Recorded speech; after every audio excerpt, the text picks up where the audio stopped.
பக்குடுக்கை நங்கனியார் கன்னியார் கொண்டு திசை ஆசிரியர்கள் சேர்ந்து உருவாக்கிய ஆசீவகம் அந்த ஆசீவக கோயில் தான் ஐயனார். அதை அடுத்தால் போல இந்த மெய்யியல் கருத்துக்களை எல்லாம் ஒன்றாக எடுத்து சிவனிய சித்தாந்தமாக நமக்கு கொடுத்தவர் திருமூல நாயனார். அந்த பெருமானுடைய சன்னதியில் என்னுடைய இந்த வீடு துவங்கி இருக்கிறது. முதலில் தமிழ்தாய் எழுத்து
வழிபாடு உலக உயிரைக்கெல்லாம் தாயாக விளங்குகின்ற தமிழ் தெய்வ தமிழ்.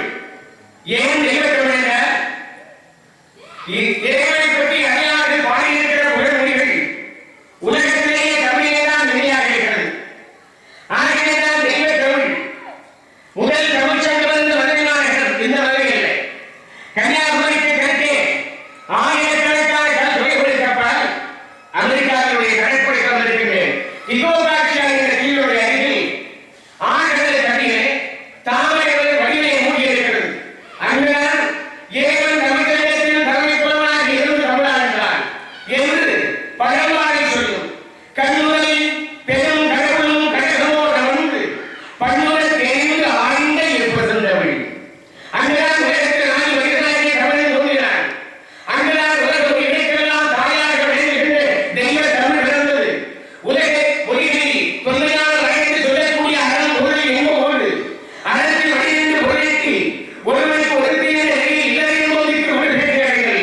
அதனால் பண்டாய நான்மொழி என்று மணிவாசகர் பெருமான் சொல்வார். அவையார் சொல்கிறார், ஈகரம் தீரை வெற்றியிட்டை பொருள் எங்காண்டும் காரல் தோழித்து ஆதரவு பட்டதே இன்பம் பழகை நினைந்து இம்மூன்றும் விட்டதே பேரின்பவடு. வேதமென்றால் நிறைவான உடன்படுத்த சார்ந்தோடு சொல்ல முடிவதெல்லாம் வேதமாகும். ஆனாயிரம் வருடங்களுக்கு முன்னர் தொல்காப்பியர் சொல்கிறார், நெறி மொழிவாந்த ஆணை கிழந்த மறை மொழியாகவே மந்திரம் என்ற இதை திருவள்ளுவர் வழிமொழிவார். நெறி மொழிவாந்த பெருமை நிலத்து மறைமொழி காட்டிவிடும். ஆனால் தொன்மையான காலத்தில் ஆங்கில மறையை மொழிந்தது யாரென்றால் இறைவனை கல்லாத மரத்தினுடைய அருகே இருந்து இந்த அறம்பொருள் இன்ப மொழிகளுக்கு மொழிந்தார் என்று திருமலையாக வளர்கிற பழஞ்சொல்லியார் சொல்கிறார். கல்லாரின் புடைய வந்து நான் வரை ஆடங்கம் முறை கட்டளைக்கு வல்லார்கள் நாகருக்கும் வாக்கிழந்த ஊரமாய் மழைக்கப்பாராய் எல்லாமாய் அழகுமாய் இருந்தவர் இறந்துகார்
மணி ஐயா போய் ஆமா தீபம் கேட்கிறாங்க இல்லை விளக்கிறது எது விளப்பது சொல்ல விளக்கிறது சோதி உள்ளது பல்லக விளக்கிறது பலரும் காண்டது நல்ல விளக்கிறது நமச்சிவாயவே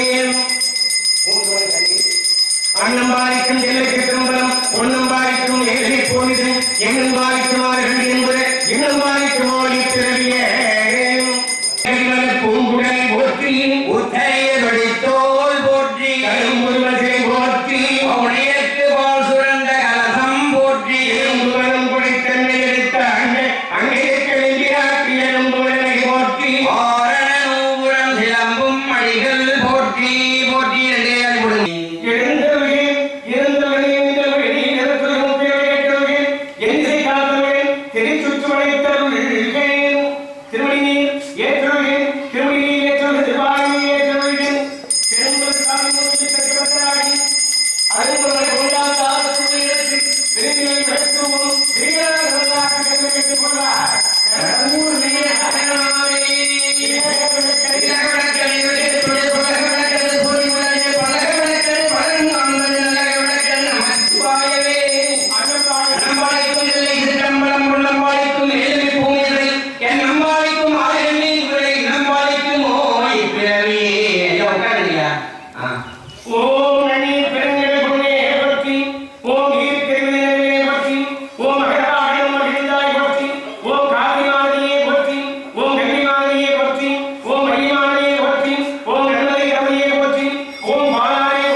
அதாவது கடந்த காலத்தில் நாட்டில் ஓங்கியிருந்த காலத்தில் எல்லாம் கிண்டலும் கேலியும் செய்தார்கள்.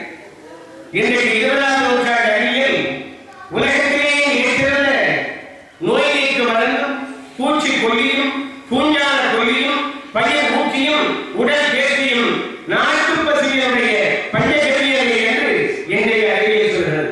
என்றைக்கும் 1000 ஆண்டுகளுக்கு முன்னால் நம்முடைய முன்னோர்கள் நாட்டு பசுமையுடைய பஞ்சகவியத்தை உயர்த்தார்கள். இந்த பசு இருக்கிறதே இது கலப்பின பசு, அது பசு அல்ல. பசுவும் பன்றியின் செல்லும் இணைந்து உருவாக்கப்பட்டது. கழிவுகள் வெளியேறுவதில்லை. ஆகையால் இந்த பசுவினுடைய பாலை அடைஞ்சினால் எனக்கு தெரிந்து 17 வயது 18 வயது வரைக்கும் பருவமடையாமல் இருப்பார்கள் பெண்கள். இன்றைக்கு 8 வயது 9 வயதுக்குள் பருவமடை என்றால் இந்த பால் தான் காரணம். இன்றைக்கு வருகின்ற கடையில் சீரழிவதற்கும் இந்த பசுவினுடைய பால் தான் காரணம். உடல் நலத்தோடு வாழ வேண்டுமானால் நம்முடைய தலைமுறை அடுத்த தலைமுறை வலிமிக்க செல்வமிக்க தலைமுறையாக வாழ வேண்டுமானால் வீட்டுக்கு ஒரு நாட்டு பசு வளர்க்க வேண்டும். அப்படி வளர்த்தால்தான் வாழ முடியும் என்பதை இந்த உலகத்திலே காட்டியவர் திருமூல நாயனார். பஞ்சமி வழிபாடு பாவமும் பரிபற்ற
தமிழ் கொடுத்த கொடை.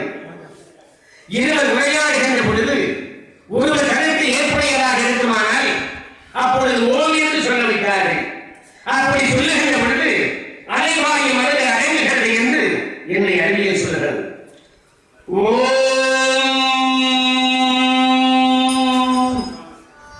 இதற்கு குடிலை மந்திரம் என்று பொருள். நம்ம எல்லாத்தையும் மறந்துட்டோம். நம்ம எல்லாரும் எடுத்து போய் எல்லாரும் அந்த ஆகிட்டாங்க. நமக்கு தெரியாது யாரு குடி. குடியில என்ன? அது இல்ல, கோயில். பழந்தமிழ் குடி என்றால் கோயில். இதை நாம விட்டுட்டா. தெலுங்கிலே கன்னடத்திலே குடி என்று சொல்கிறார்கள். இந்த கோயிலுக்கு பல்வேறு வகையான சொற்கள் குடி, தறி, அம்பலம், கோட்டம், துறை என்றெல்லாம் பல்வேறு சொற்கள் உண்டு. இந்த குடி என்று சொல்லப்படுகின்ற கோவிலை அமைத்து அதை சுற்றிலும் நீர்களை அமைத்து வாழ்கிறார்கள். நமக்கெல்லாம் குடிமக்கள் என்ற பொருள் இந்த உலகத்தில் இருக்கிறது. அந்த கோவிலை ஆலயத்தை உணர்வதனால்தான் இதற்கு குடிலை மந்திரம் என்று பொருள். நாம் புத்தகத்தை படிக்கிறவர்கள் தெரிவித்தார். வரலாறு வளர்ந்து விடுவாங்களா? தகுதிக்கே உரிய மந்திரம். இதைத்தான் புதைச்சபையங்கள் எல்லாம் வைத்துக் கொண்டது. இந்த ஓம் என்பதை ஆம், ஆனந்த் என்றெல்லாம் அவர்கள் சொல்கிறார்கள். வடமொழி வைத்துக் கொண்டது. உலகத்திற்கு தமிழ் கொடுத்த பொருள். அந்த ஓங்காரத்தினுடைய வடிவமாகத்தான் சிவலிங்கத்திற்கு முன்னால் இருந்த ஆசீவரம் ஐயனார் வழிபாடு அந்த கோயில். அந்த ஆசீவரம் ஐயனார் வழிபாட்டில் அந்த ஓங்கார வடிவத்தினுடைய உருவ விளக்கம் தான் இந்த பிள்ளையார். ஆகவே அந்த மூத்த பிள்ளையார் வழிபாடு துவங்கிறது. உள்ளே போரும் தேன் வருக உன்னட்ட விட்டா சிவானந்த ஒளியே வருக புலன்மை போத்திருக உலகத்தார் நெறிகளுக்கு செய்தாய் வருக எமையாண்ட செல்வா வருக உமையெங்க சிறுவா வருக இணைமுடியா பருவம் அமுதே வருக முனிப கருணைமலை வரப்போகிறே வருக நரும் பாகே வருக வரைகிழித்த முருகவேற்கு முன்னுதித்த முதல்வா வருக வருகவே மூடிக்கரசு செங்கழனி முனியே வருக வருகவே. இழந்தவர்கள் இறந்தவர்கள் வெளியிடத்தவர்கள் பிறகு என்னை காத்தவர்கள் திருச்சுற்றவர்கள் சிவசக்தி குறிக்கின்றவர்கள் என் குறிக்கின்றவர்கள் சூழல் குறிக்கின்றவர்கள் தாமரை குறிக்கின்றவர்கள் பாவை குறிக்கின்றவர்கள் வழக்க குறிக்கின்றவர்கள் திருமணி நீர் ஏற்றவர்கள் திருவாழி நீர் ஏற்றவர்கள் திருமணி நீர் ஏற்றவர்கள் கலம்பூவோடு ரூபம் மறந்தறியேன் தமிழோடிசை பாடல் மறந்தறியேன்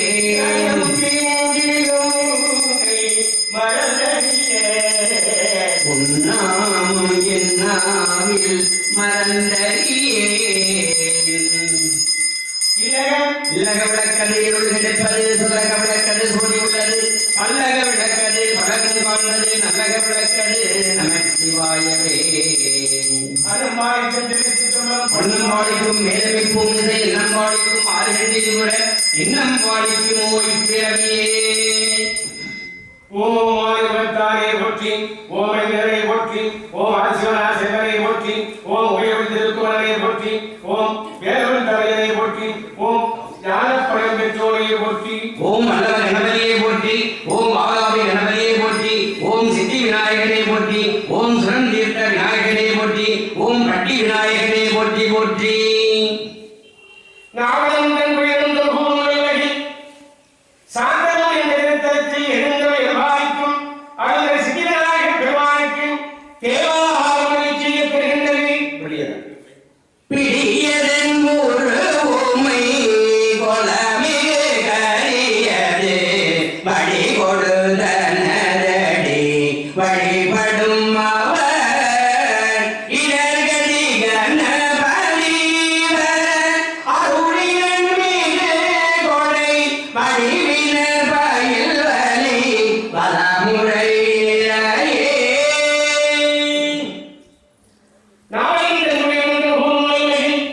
சாந்தனம் என்ற நிறுத்தத்தில் எழுந்தவை எதிர்பார்க்கும் சித்திரநாயக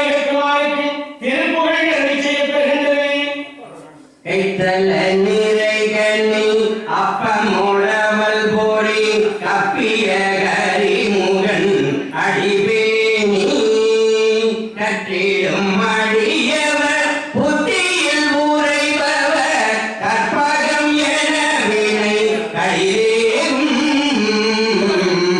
மத்தமும் மதியமும் வைத்திடும் மரன் மகன் மற்பொழுதிரல் புய மதையானை மத்தள வயிறனை முத்தமி புதல்வனை மற்றமிழ் மலர்கொடு பணிவேனே முத்தமிழடைவினை முற்படுகிறீதனில் முற்படம் எழுதிய முதல்வோனே முப்புறம் எரி செய்த அத்திவனுரையலம் அச்சது பொடி செய்த அறிவீரா அத்துயரது கொண்டு சுப்பிர மணிபடு அப்புன மதனிடை இவமாகி அப்புற மகளுடன் அத்திரு முருகனை அக்கணமனமர் பெருமாளே கற்பனையிழந்த சூரியனுடைய உருவமாகி அற்புத கோலநீதியர்களை சுரத்தின் விழா நிற்பரகமாகும் திருச்சிட்ட மனத்தில் நின்றவர்களுடன் நடம் செய்கின்ற புகழல் ஒற்றி ஒற்றி. அடுத்து அம்மையப்பர் வழிபாடு, முருகப்பெருமான் வழிபாடு. இறைவன் 17 ஆலயங்களில் அமர்ந்திருக்கிறார் என்று சொல்வார்கள். ஆமை புகுந்த வீடு சொல்லுங்க, வீணா போயிட்டு சொல்லுவாங்க. இந்த ஆமை இல்லை, உலகம் முழுவதும் கடலோடினார்கள் தமிழர்கள். திரைகள் ஓடியும் திறமையும் தேர்ந்து இந்த கடல் ஆமைகள் கடல் நீரோட்டத்தின் வழியாக உலகத்திலே சுற்றி வரும். நாகப்பட்டினத்தில் இருக்கிற ஆமை 15 நாள் ஆஸ்திரேலியாவில் இருக்கும், நீந்தி போக இந்த நீரோட்டம் போகும், அது அப்படியே மிதந்துகிட்டே போகும். அப்படி மிதந்து போகும்போது ஒரு கடல் நாய் அது மேல உட்கார்ந்து ஓசியா பயணம் பண்ணும், டிக்கெட்லாம். இதை அறிந்து கொண்டு உலகம் முழுவதும் வழக்கறிஞர் செலுத்தினார்கள் தமிழர்கள். எங்கெல்லாம் பயணங்கள் இருக்கிறதோ அங்கெல்லாம் தமிழ் பண்ணார்கள். கப்பல் பணிக்கிற இங்கிலீஷ்ல பேரு படிக்க போய் சொல்லுங்க. கப்பல் பணிக்கு என்ன பேரு இங்கிலீஷ்ல? நேவி. இந்த நேவியை சொல்லுகிறது தமிழிலே கப்பலுக்கு நாமா என்று பொருள். அந்த நாமா என்று சொன்னால் நேவியராக இருக்கிறது. கடலோடி உலகம் முழுக்க கடலோடி தமிழ். நான் ஒரு வெளிநாட்டு பொண்ணுக்கு திருமணம் பண்ணி வச்சேன், டாக்டர் பொண்ணு, பையன் தமிழ்நாடு. அவங்க இங்க வந்து தமிழ் நடக்கும் பொழுது என்ன வந்து கேட்டாங்க. அப்ப அந்த பொண்ணு சொன்னேன், உங்க ஊருக்கு பக்கத்துல கடற்கரை ஓரம் அப்படின்னு. என்ன ஊர் இருக்காது அப்படின்னு செல்போன் எடுத்துவாமா அப்படின்னு. அது கொண்டு பார்த்தா என்ன இருக்கு, நாகூர் அப்படின்னு இருக்கு. அது என்ன உணவு திருமணம்னா வேர்க்கடலை, எள்ளூருண்டை, சவாரி கிழங்கு, நாங்கள் எல்லாம் பயன்படுத்தணும். அதான் இது உலகம் முழுக்க கடலோடினார்கள் தமிழர்கள். காவிரிக்கால இடமே அப்படி அவர்களுக்கு செல்வத்தை ஈட்டி தந்தது எறிந்தால் ஆமைதான். இறைவன் எந்த ஆசனத்தில் எப்படி அமர்ந்திருக்கிறார் என்றால் ஆதார சக்தி, அதுக்கப்புறம் ஆமையெல்லாம் இருக்கிறார் இறைவன். அதனால ஆமையை விரட்டாதீங்க. ஆமைதான் உலகத்திலேயே தமிழர்களை செல்வம் குறிக்க செய்தது. இந்த ஆமை இல்லை, கல்லா ஆமை, பொறாமை, இதுதான் நம்ம விட்டு வெளியே போகணும். இந்த ஆமை அடிக்காதீங்க. இப்ப ஆசன இயற்கை வழிபாடு இருக்கு. ஓம் ஆதார சக்தியை போற்றி, ஓம் ஆமையருக்கையே போற்றி, ஓம் அழகிற்கையே போற்றி, ஓம் ஓகையிருக்கையே போற்றி, ஓம் தாமரையிருக்கையே போற்றி, ஓம் சூரிய மண்டலயிருக்கையே போற்றி, ஓம் சந்திர மண்டலயிருக்கையே போற்றி, ஓம் பராசக்தி மண்டலயிருக்கையே போற்றி. இந்த மாதிரி இயற்கை வழிபாடு. இதுக்கு வேற இறைவன் அமர்ந்திருக்கிறார். சுத்தியும் இறைவன் உலகத்திலே உண்டான பொருள் ஆற்றல், அது சிவம் சக்தியாக விளங்குகிறது. இதான் ஈஸ்வரனுடைய பேர். பொருள் சிதைக்கப்பட்டு ஆற்றலாகிறது, ஆற்றலை கூடுகின்ற பொருளாகிறது என்பார் எயின்ஸ்டீன் சொல்லுவார். அவர் சொன்ன தியரி தான் ஈஸி போட்டு எல்சி ஸ்கொயர் ரிலேட்டிவிட்டி தியரி. அந்த ஆற்றல் கைனடிக் எனர்ஜி, பொட்டன்ஷியல் எனர்ஜி, இயங்கா நிலையில் சிவம் என்று பொருள், இயங்கும் நிலையில் சக்தி என்று பொருள். சித்தூரில் கூட பார்த்தீங்கன்னா 2000 சிவனையில் உட்கார்ந்து அப்படிம்பாங்க, ஒன்று சக்தியே இல்லை அப்படிம்பாங்க. இதுதான் இந்த நம்முடைய சித்தாந்தத்தினுடைய அடிப்படை நிலை. அந்த சிவம் சக்தி தான் பரம்பொருளாக இருந்த பரம்பொருள் சிவம் சக்தியாக விளைகிறது.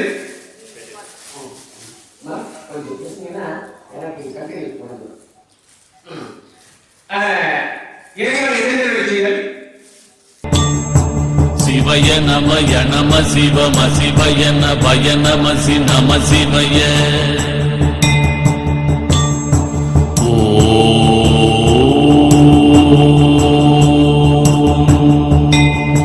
சிவய நமய நம சிவம சிவய நபய நம சி நம சிவய சிவய நமய நம சிவம சிவய நபய நம சி நம சிவய